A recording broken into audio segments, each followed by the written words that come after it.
I look for people who are friendly and have a smile on their face, make eye contact with me, ask a question that I can understand, speak clearly. Asking for an application. In this industry, it's not very, very particular because if somebody's just asking for an application, we'll give an application pretty easily. So, don't come in with bad hygiene, to where you're offensive, and you're pretty much going to get, an application given to you.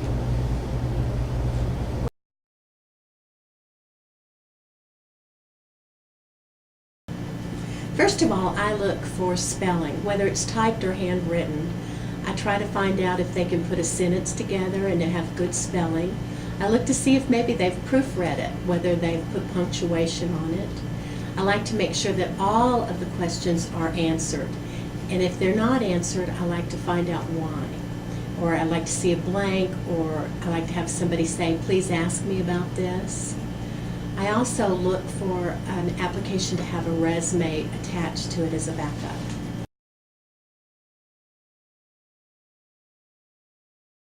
A resume is not required. We always tell people that.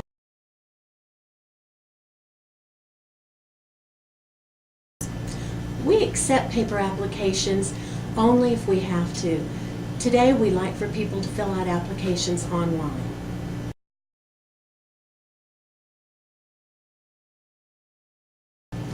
If a candidate does not have their own computer or access to the internet, I suggest that they go to Workforce Solutions or to any public library.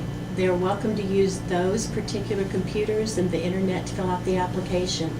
And if, after I give them the addresses of those locations, they still don't want to do it or feel uncomfortable, we welcome them to come in and use our own computers.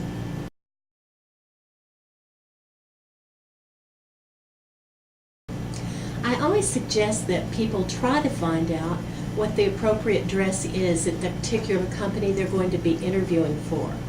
And as a temporary service, I usually am able to tell people what to wear to a specific interview. However, if you don't have someone like me to give you that information, the best suggestion is to dress conservatively, cover tattoos, remove piercings, be neat and clean and smell good. And if you smoke, do not smoke prior to the interview. It's a more casual setting. It's a entry-level job. As long as they're clean, I would expect them to not be completely wrinkled. I don't expect a formal suit, dress, that type of dress, but clean and ironed. And jeans are fine. Even a t-shirt's fine, as long as it looks like you've taken some time to prepare yourself that day.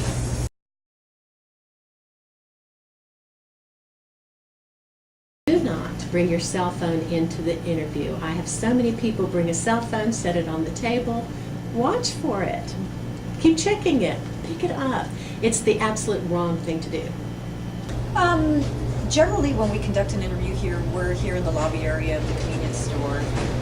If they see somebody that they know walk in and they're like, hey, hey dude, I'm over here interviewing, or, in doing something of that fashion, that would be very distracting and it would take away from the interview.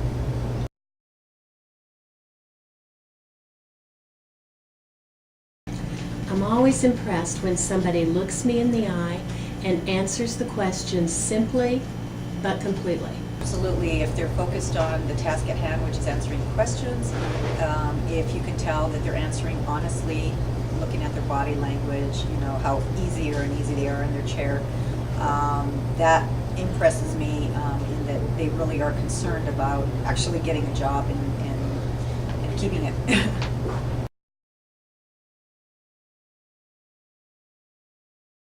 Pretty basic communication skills. Can you say what you're thinking clearly without stuttering or or looking around a lot or getting very, very nervous.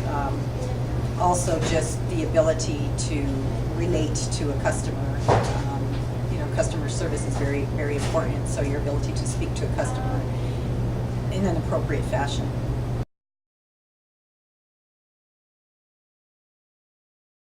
Some questions are just always asked. One of those is, have you ever done this kind of work before? What are your skills? What do you like to do best? What do you feel you're best at? What hours can you work and what shift? Do you have transportation to make it to these locations? If not, do you understand the bus system, and have you ever ridden the bus? Will somebody be dropping you off? And if somebody drops you off, what's your plan B for that? If they're sick or their car breaks down, how will you get to work even if they're not there? I ask stuff like why they want to work here, if they ever eat here before, they know the product, why they chose Subway, like I said, what qualifications or characteristics can they bring to the table, or why they would be good and fit here, pretty much. Because most of the positions start here as a cashier or a clerk, do you have any experience in the industry? Have you worked at a convenience store or gas station before? If they have not, then we'll ask them, do you have any cash handling experience? And if they don't, we look at the education level. Have they at least been able to complete high school, and so that we can at least teach them a skill if they don't have the skills necessary.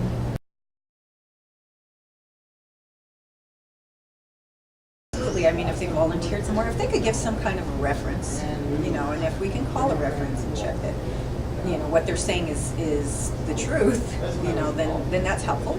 If you've been home managing a household, managing a budget, that's definitely a skill that can be applied in the workplace.